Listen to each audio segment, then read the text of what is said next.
வருது. யார்கிட்ட பேசுனீங்க வீட்டில்? என்ன அது வேர்டு சொல்லுங்க. எல்லாரும் எப்படி இருக்கீங்க? எல்லாரும் எப்படி இருக்கீங்க? கரெக்டா? ஏதோ ஒரு மாதிரி வியர்டா இருக்கு.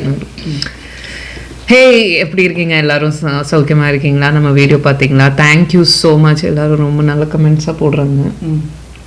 நம்ம ஷார்ட்ஸ் செம்மையாக போகுது. பெரிய வீடியோ தான் பார்க்க மாட்டாங்க. ஆமாம், ஃபுல்லாக பார்க்க மாட்டேங்கிறீங்க. கொஞ்சம் பார்த்துட்டு அப்புறம் கழுவி ஊத்துறாங்க. பிளாக் ஷர்ட்டு க்யூட்டாக இருக்கீங்க. கட் பண்ணக்கூடாது. கமெண்ட்ஸ் போடுங்க, நல்லா ஷேர் பண்ணுங்க உங்கள் ஃப்ரெண்ட்ஸ் கிட்ட எல்லாம். அப்புறம் நாம் இன்னைக்கு ஒரு 2-3 வீடியோ செலக்ட் பண்ணி வச்சுருக்கோம். இப்போ இன்னைக்கு ஃபர்ஸ்ட் வீடியோ வந்து நம்ம சரவணன் டிகோட்ஸ். ரொம்ப நாளாச்சு இது பண்ணி. So we thought will do this. Saravanan டிகோட்ஸில் தலைப்பு பெண்கள் கண்டிப்பாக பார்க்க வேண்டிய நெஞ்சை உரைய வைக்கும் நிகழ்வா.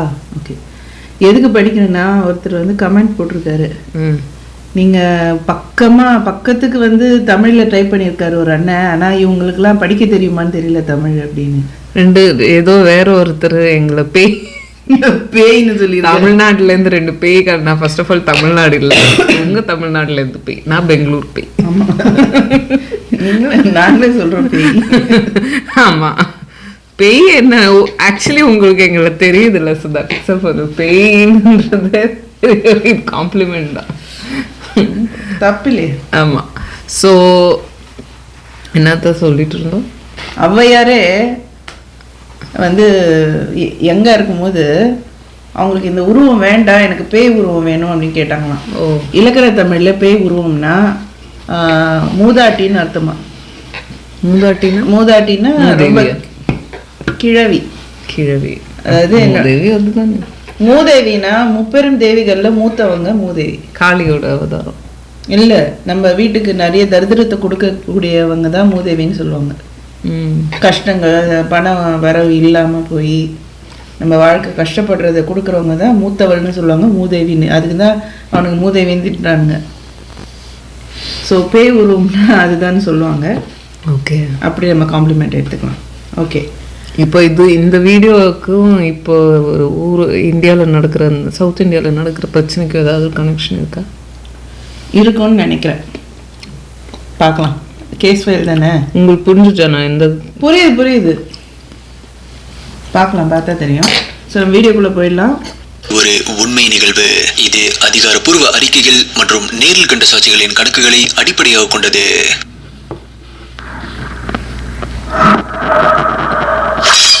பிரசன்டேஷன் செம்மையாக இருக்குது. Voice modulation.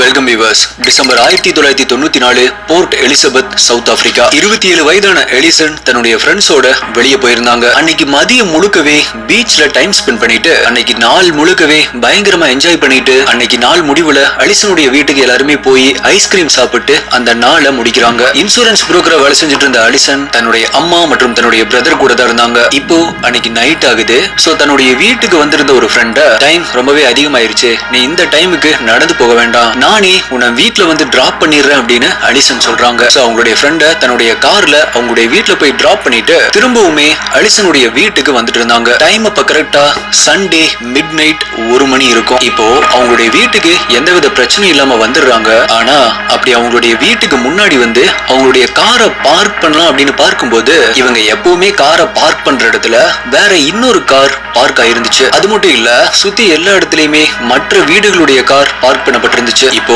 வீட்டுக்கு வாக்கிங் டிஸ்டன்ஸ்ல காரை பார்க் பண்ற மாதிரி வேற பக்கத்துல எங்க இடம் இருக்கு அப்படின்னு பார்க்க ஆரம்பிக்கிறாங்க. அப்படி பார்க்கும் பொழுது அங்கிருந்த ஒரு பெரிய மரத்துக்கடியில ஒரு இடம் இருக்கிறத பாக்குறாங்க. அந்த இடம் ரொம்பவே இருட்டா இருந்துச்சு. சுத்தி இருக்கிற ஸ்ட்ரீட் லைட்ஸ் உடைய வெளிச்சத்தை எல்லாமே அந்த மரம் மறைச்சிட்டு இருந்துச்சு. அலிசன் இப்ப தன்னுடைய காரை அங்க போய் பார்க் பண்றாங்க. இதுக்கப்புறமா அலிசனுக்கு என்ன நடந்துச்சு அப்படிங்கறது வார்த்தைகளால விவரிக்கவே முடியாத அளவுக்கு ரொம்பவே கொடூரமான, ரொம்பவே பயங்கரமான ஒண்ணா இருந்துச்சு. போச்சு. சிம்பிளா சொல்லணும் அப்படின்னா நரக வேதனைய அனுபவிக்க போறாங்க. ஆனா இந்த கேஸ்ல ட்விஸ்டே அங்கதான் இருக்கு. சோ அப்படி அலிசனுக்கு அன்னைக்கு நைட்டு என்ன நடந்துச்சு அப்படிங்கறத பத்தி தான் இன்னைக்கு வீடியோல நம்ம டீகோட் பண்ண போறோம். நீங்க பாத்துட்டு இருக்கிறது சரவணன் டீகோட்ஸ். நான் உங்கள் சரவணன். வாங்க இன்னைக்கு வீடியோக்குள்ள போலாம்.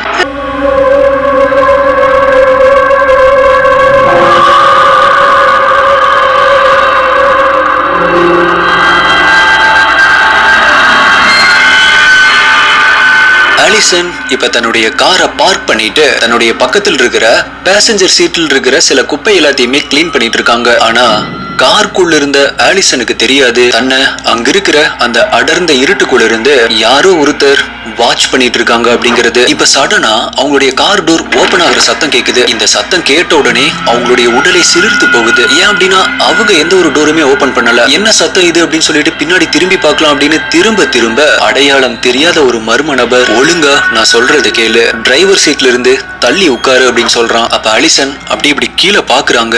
அலிசனுடைய வயித்துல கத்திய வச்சிட்டு இருந்தான். இப்போ வேற வழியே இல்லாம அலிசன் அந்த அடையாளம் தெரியாத நபர் சொல்றத கேட்க ஆரம்பிக்கிறாங்க.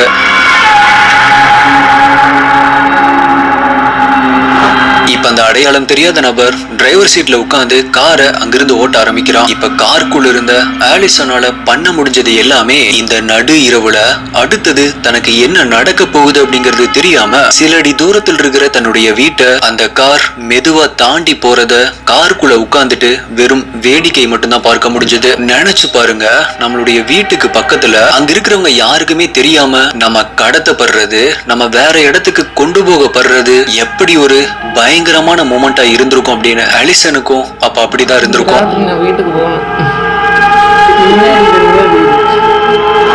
அப்படி அந்த நபர் காரை கொஞ்சம் தூரம் ஓட்டிட்டு போனதுக்கு அப்புறமா பக்கத்துல உட்கார்ந்து இருந்த அலிசன் கிட்ட தன்னுடைய பெயர் கிளின்டன் அப்படின்னும், எனக்கு உன்னை அடிக்கணும் இல்ல கொலை பண்ணணும் இல்ல காயப்படுத்தணும் அப்படிங்கிற எந்த ஒரு மோட்டிவுமே இல்ல, எனக்கு தேவை உன்னோட கார் கொஞ்ச நேரத்துக்கு வேணும், அவ்வளவுதான். சோ நீ அது வரைக்குமே நான் சொல்றதுக்கு எல்லாமே கட்டுப்பட்டு இருந்த அப்படின்னா எல்லாமே கரெக்டா போகும், உன்னை எதுவுமே பண்ண மாட்டேன், உன்னை திரும்பவுமே வீட்டுக்கு போக விட்டுருவேன் அப்படின்னு சொல்றான். துரதிருஷ்டவசமா ஆலிசன் அவன் சொல்றத அப்படியே நம்புனாங்க.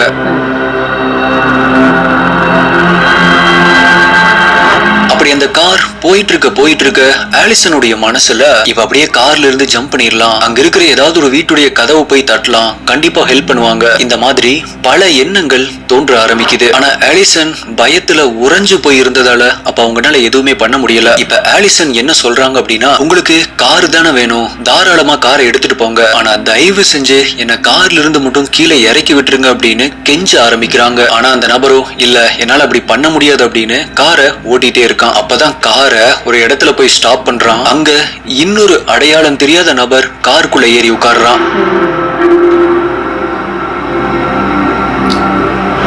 கிளின்டன் அந்த நபரை இவருடைய பெயர் வீனஸ் அப்படின்னு அலிசனுக்கு அறிமுகப்படுத்தி வைக்கிறான். அலிசன் அவனை பாக்குறாங்க. அவனை பாக்குறதுக்கே ரொம்பவே மோசமான ஒருத்த மாதிரி தெரியுது. இப்ப கார் அங்கிருந்து மறுபடியுமே கிளம்ப ஆரம்பிக்குது. ஆள் நடமாட்டமே இல்லாத ஒரு காட்டு பகுதியில் இருக்கிற மண் ரோடுக்குள்ள அந்த கார் இப்ப போக ஆரம்பிக்குது. இத பார்த்த அலிசனுக்கு இப்ப உடம்பு எல்லாமே நடுங்க ஆரம்பிக்குது. கண்டிப்பா நிலைமை சரியில்லை அப்படிங்கறத புரிஞ்சுக்கிறாங்க. அவன் நம்மள எதுவுமே பண்ண மாட்டேன் அப்படின்னு சொல்லியிருக்கான் அப்படின்னு நம்பிட்டு இருந்தவங்களுக்கு இப்போ அடுத்தது நமக்கு ரொம்பவே மோசமா ஏதோ ஒண்ணு நடக்க போகுது அப்படிங்கறத உணர ஆரம்பிக்கிறாங்க. இப்ப அடுத்ததா நான் உங்ககிட்ட சொல்ல போறது ரொம்ப டிஸ்டர்பிங்கா இருக்கும், ரொம்பவே கொடூரமானதா இருக்கும். சோ நான் உங்களுக்கு ஒரு வார்னிங் கொடுக்குறேன், மனசை திடப்படுத்திட்டு கேளுங்க.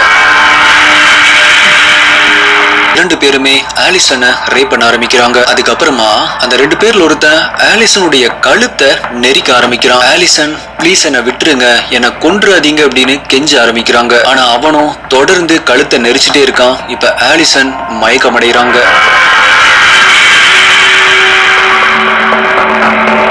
அதுக்கப்புறமா அவங்க கிட்ட இருந்த கத்தி எடுத்து ஆலிசனுடைய வயிற்றுல தொடர்ந்து 35 முறை குத்த ஆரம்பிக்கிறான். அப்படி அவன் குத்திட்டு இருக்கும் பொழுது மயக்கத்தில் இருந்த ஆலிசனுக்கு சுய நினைவு வருது. அந்த 2 பேருமே ஆலிசன் அப்ப இறந்து போயிட்டான் அப்படின்னு நினைச்சாங்க. ஆனா அப்பதான் அதுல ஒருத்தன் ஆலிசனுடைய ஒரு கால் இழுத்துட்டு இருக்கிறத பாக்குறான். சோ அவன் என்ன நினைச்சான் அப்படின்னா, ஆலிசன் இறந்ததை கன்ஃபார்ம் பண்ணணும் அப்படின்னு அவன் வச்சிருந்த கத்திய வச்சு ஆலிசனுடைய கழுத்தை துண்டாக்கணும் அப்படின்னு ஆலிசனுடைய கழுத்தை அறுக்க ஆரம்பிக்கிறான். கிட்டத்தட்ட 17 முறை கழுத்துல குத்தப்படுறாங்க. இது அவங்களுடைய தலை ஆல்மோஸ்ட் உடம்புல இருந்து பிஞ்சு வர்ற மாதிரி ஆக்கிருது. அதுக்கப்புறமா இப்ப அந்த 2 பேருமே ஆலிசனுடைய கார்ல இருந்து சில துணிகளை எடுத்து வெளியே போடுறத அரை குறை உயிரோட ஆலிசன் கீழே மண் தரையில படுத்துட்டு பாக்குறாங்க. அதன் பிறகு அந்த கார் எடுத்துட்டு அங்கிருந்து கிளம்பி போயிடுறாங்க. இப்ப ஆலிசன் அந்த அடர்ந்த காட்டு பகுதியில இருட்டுக்குள்ள மரண வேதனையில கீழே கிடக்குறாங்க.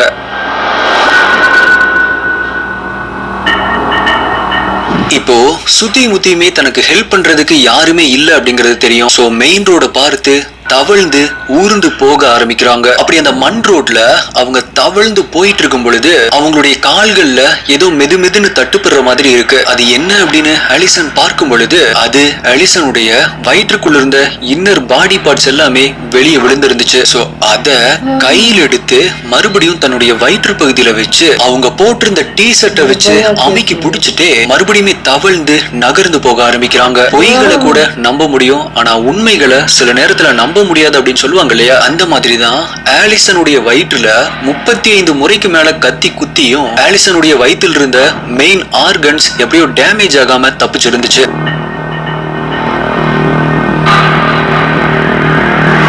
ஆலிசன் இப்ப மிகப்பெரிய அதிர்ச்சியில் இருந்ததால அவங்களுடைய உடம்புல இருந்த வலிகளை அவங்களால உணர முடியல. ஆனா அவங்களுடைய தொண்டையில் இருந்த வின் பைப் துண்டாக்கப்பட்டிருந்துச்சு. தொண்டையில் இருக்கிற காலர் போன்ல கத்தியால குத்தும் போது அப்ப ஏற்பட்ட ஒரு ஓட்டை வழியா ரத்தம் தெறிக்க தெறிக்க அவங்க பலமா மூச்சு விடுற அந்த சத்தத்தை அவங்களாலேயே கேட்க முடிஞ்சது. இப்ப அவங்க மூச்சு விடுறது அந்த கத்தி குத்து காயம் ஒண்ணுல இருந்துதான். இப்ப ஆலிசனுடைய மனசுல ஓடிட்டு இருந்தது ஒன்னே ஒண்ணுதான், இப்ப நம்ம இப்படியே இங்க கிவ் அப் பண்ணிடலாமா இல்ல உயிர் பிழைக்க போராடலாமா அப்படிங்கறது தான். ஆலிசன் சூஸ் பண்ணது ரெண்டாவது, உயிர் பிழைக்க போராடலாம் அப்படிங்கறத.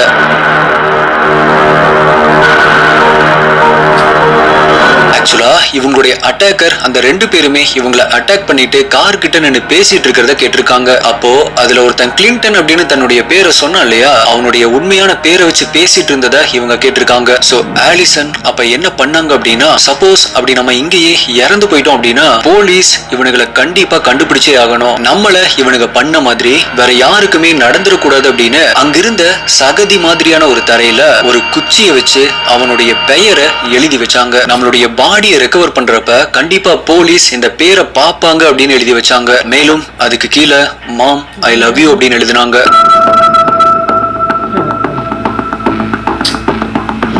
இப்போ நம்ம உயிர் வாழ போராடியே ஆகணும் அப்படின்னு கொஞ்சம் கொஞ்சமா நகர்ந்து தவழ்ந்து போக ஆரம்பிக்கிறாங்க. ஆனா இப்படி நகர்ந்து போனோம் அப்படின்னா நம்மளால சீக்கிரமா போக முடியாது, நமக்கு ஹெல்ப் கிடைக்காது அப்படின்னு அவங்களுடைய மொத்த ஸ்ட்ரென்த்தையுமே யூஸ் பண்ணி எந்திரிச்சு நிக்க முயற்சி பண்றாங்க. அதே போல எந்திரிச்சு நிக்கிறாங்க. ஆனா இங்கதான் இன்னுமே ரொம்பவே பயங்கரமான விஷயம் நடக்குது. அவங்க அப்படி எந்திரிச்சு நிக்கும் பொழுது அவங்களுடைய தலை அப்படியே பின்பக்கமா இப்படி விழுகுது. ஏன் அப்படின்னா அந்த அட்டாக்கர்ஸ் ஆலிசனுடைய தலையை துண்டாக்க முயற்சி பண்ணும் பொழுது ஆல்மோஸ்ட் தலை துண்டாகிற அளவுக்கு ரொம்பவே டீப்பா கட் பண்ணியிருந்தாங்க. சோ இப்போ ஆலிசனுடைய தலை வெட்டி பின்னாடி தொங்குற மாதிரி இருந்திருக்கு. இப்ப ஆலிசன் தன்னுடைய கையை யூஸ் பண்ணி அவங்களுடைய தலையவே இப்படி பிடிச்சு தூக்கி நேரா வைக்கிறாங்க. இப்ப ஆலிசன் தன்னுடைய ஒரு கையால தன்னுடைய வயிற்றில் இருக்கிற இன்னர் பார்ட்ஸ் கீழே விழுகாம டீ ஷர்ட்ல அமுக்கி பிடிச்சிட்டு தன்னுடைய இன்னொரு கையால தன்னுடைய தலைய நேரா இருக்கிற மாதிரி பிடிச்சிட்டு நடக்க ஆரம்பிக்கிறாங்க.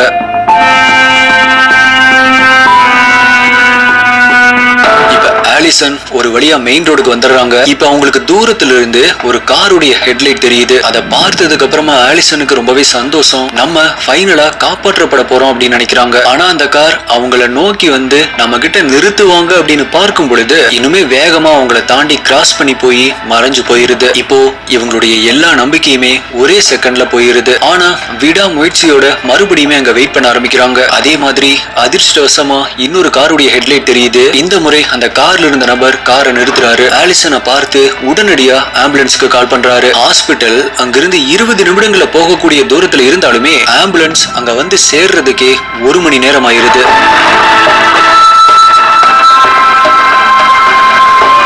ஆலிசன் ஹாஸ்பிட்டல்ல போய் சேர்க்கப்படும் பொழுது அவங்களுடைய வாழ்க்கையின் கடைசி நொடியில் இருந்தாங்க. ஆலிசனுடைய காயங்கள் டாக்டர்ஸுக்கு மிகப்பெரிய அதிர்ச்சியா இருந்துச்சு. இதுக்கு முன்னாடி இந்த மாதிரி ஒரு கேஸ இவங்க பார்த்ததே இல்ல. அது மட்டும் இல்ல, ஆலிசன் தன்னுடைய வயிற்றில் இருந்த இன்னர் பார்ட்ஸோட மண் தரையில தவிழ்ந்து வந்ததால அவங்களுடைய வயிற்றுல அதிகப்படியான சேர் சகதி நிறைஞ்சிருந்துச்சு. அவங்களுடைய உடலுடைய உள்ளுறுப்புகள் முழுவதுமே சேர் சகதி அப்படின்னு ஆயிருந்துச்சு. இன்ஃபெக்ஷன் ஆகாம இருக்கிறதுக்காக உடனடியா அதை கிளீன் பண்றாங்க. ஆலிசன் இப்போ ஒரு டியூப் வழியா மூச்சு விட ஆரம்பிக்கிறாங்க. ரொம்பவே ஆச்சரியப்படுற விதமா டாக்டர்ஸ் ஆலிசனை காப்பாத்துறாங்க.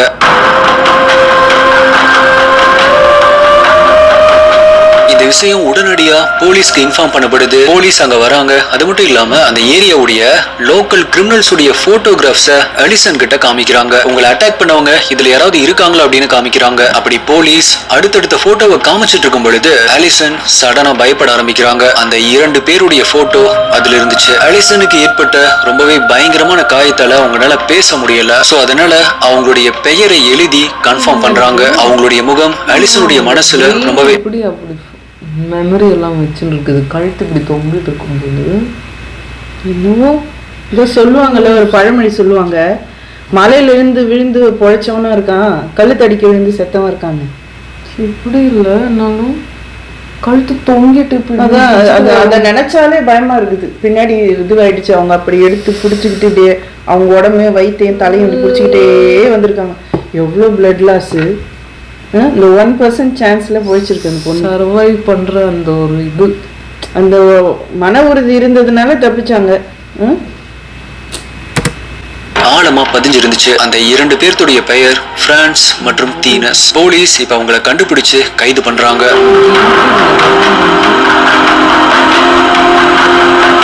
இதுக்கு முன்னாடியே இவங்க மேல 2 பெண்களை ரேப் பண்ணதுக்கான கேஸ் இருந்துச்சு. அது மட்டும் இல்லாம இவங்க சாத்தான்களை வழிபட்டு மனிதர்களை அபியூஸ் பண்ற பழக்கம் கொண்டவங்க. போலீஸ் இவங்களை கோர்ட்ல ஆஜர்படுத்துறாங்க. ஆனா இவங்களுக்கு தண்டனை கிடைக்கணும் அப்படின்னா ஆலிசன் தன்னுடைய வாயை திறந்து பேசி ஆகணும். ஆனா ஆலிசனுடைய தொண்டையில டியூப் இருந்ததால பேச முடியல. டாக்டர்ஸ் அதை எடுக்க கூடாது அப்படின்னு சொல்லியுமே ஆலிசன் அந்த டியூபை ரிமூவ் பண்ண சொல்றாங்க. அதுக்கப்புறமா இவங்க 2 பேர் தான் என்ன அன்னைக்கு நைட் அட்டாக் பண்ணது அப்படின்னு அவங்களே சொல்றாங்க. ஆகஸ்ட் 1995 இந்த 2 காட்டு மிராண்டிகளுக்குமே ஆயுள் தண்டனை வழங்கப்படுது.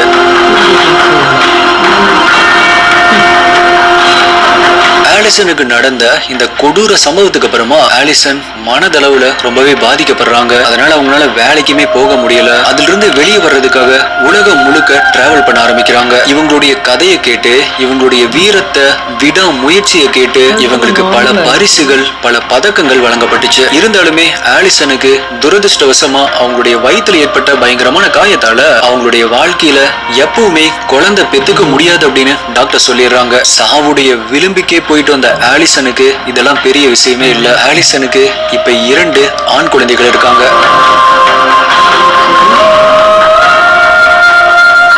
தன்னுடைய வாழ்க்கையில நடந்த இந்த கொடூரமான சம்பவத்தை ஐ ஹேவ் லைஃப் அப்படின்னு ஒரு புக் எழுதி அதை பப்ளிஷ் பண்றாங்க. அதுல இன்னுமே டீடைல்டா அவங்களுடைய லைஃப் மற்றும் அன்னைக்கு நைட் என்ன நடந்துச்சு அப்படிங்கறத ஒவ்வொரு செகண்டுமே ரொம்பவே விளக்கி சொல்லியிருக்காங்க. படிக்கணும் அப்படிங்கிறவங்க அந்த புக்கை வாங்கி படிச்சு பாருங்க. இன்டர்நெட்ல அவைலபிளா இருக்கு. நான் எப்பவுமே சொல்றதுதான், நம்மளுடைய நிறைய வீடியோக்குள்ள சொல்லியிருக்கேன். நிறைய எக்ஸ்பர்ட்ஸும் இதை தான் சொல்றாங்க. Don't go to second location, then your death will be much worse அப்படின்னு. ஆலிசனுக்கு ஏற்பட்ட இந்த மாதிரியான ஒரு சூழ்நிலையில நீங்க மாட்டிக்கிட்டீங்க அப்படின்னா காருக்குள்ள அவ மிரட்டும் பொழுதே ஹெல்ப் கேட்டு கத்த ஆரம்பிங்க. யாராவது ஒருத்தருக்கு உங்களுடைய சத்தம் கேட்டு நீங்க காப்பாற்றப்படலாம். இல்ல அந்த அட்டாக்கர் நம்ம மாட்டிக்குவோமோ அப்படின்னு சொல்லிட்டு உங்களை அப்படியே விட்டுட்டு அங்க அவன் அங்கேயே கத்து இருந்தா ஒரு 2 குத்துல அவன் போயிருப்பான். அதுதான் சொல்றாங்க, தப்பிச்சு போயிருப்பான். 4 பேர் எட்டி பார்த்திருப்பாங்க.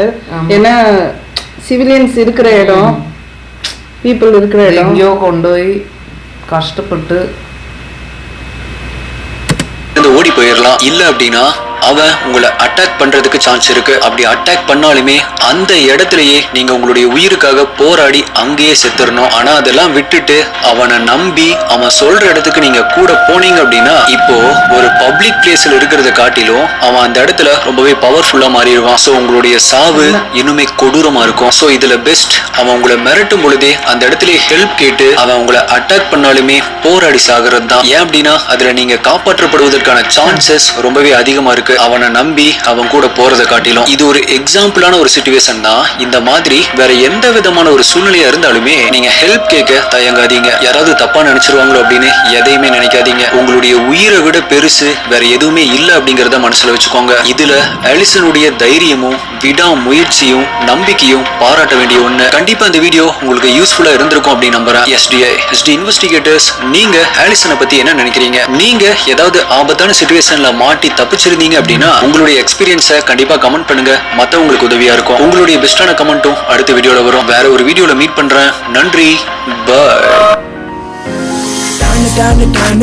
என்னோட கோல் மீனு சீனு அதட்டாலெல்லாம் சீனு மானு என்னோட கேஃபீனு காணு பார்த்தாலே நான் காணு குண்டான கண்ணாலே குத்தாம குத்தாதே நீ உன்ன தந்தாலும் பத்தாதடி.